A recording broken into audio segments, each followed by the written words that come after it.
And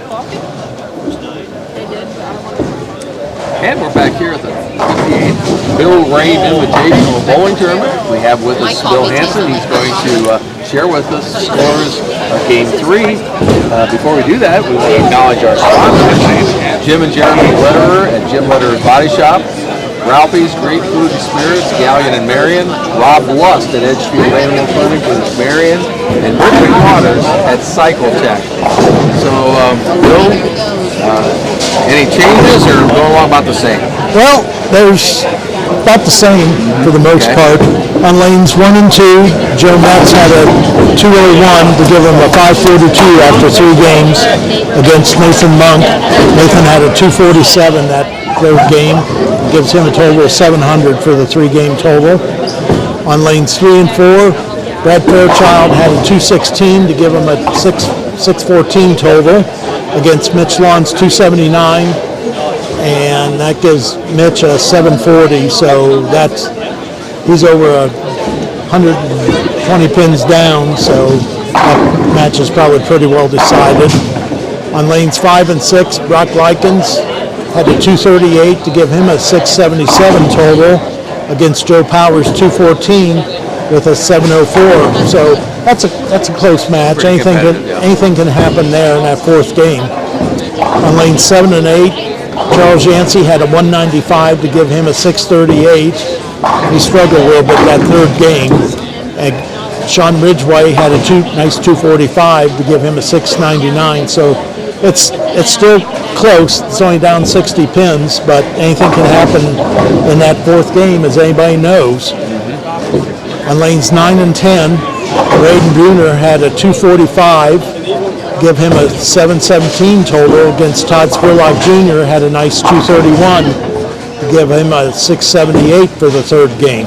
So, that's a possible close game. Todd's been struggling a little bit.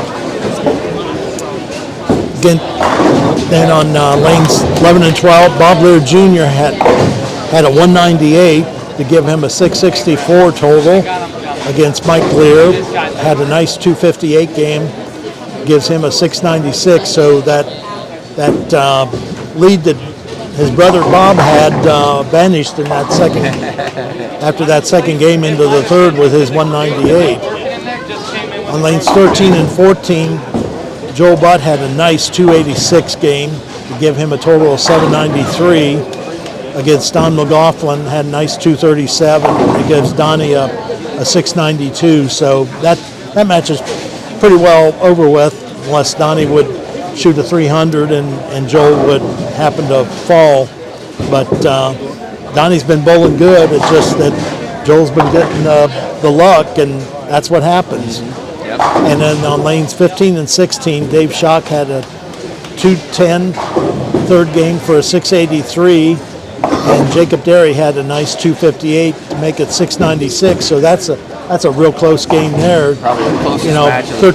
13 pins. Yeah, that's just that's the closest right now. So they're into their 4th game, and they're pretty well over with down on lanes 13 and 14. So everybody else is about halfway through. So it's moving along. So it's moving along real quick today. So good deal. Well, we'll be back. We're going to have the final segment. We'll have the results that you'll give us, and then we'll have some comments by Bill Rahm Jr. as well. Yes. Kind of summarize the first day. Yes. All right. Remind everyone that we're brought to you in part by Greg Lenhart at Lenhart's Auto Sales, the Kimberline family at Bucyrus Road Materials since 1939, J&F Construction, Gary and Judy McKee at Quality Printing, and Adam Weisner at Advanced Fiber Technology. So we'll be back here shortly with the 4th segment, the final game of the opening round of the 58th Bill Rahm Invitational. We'll see you then.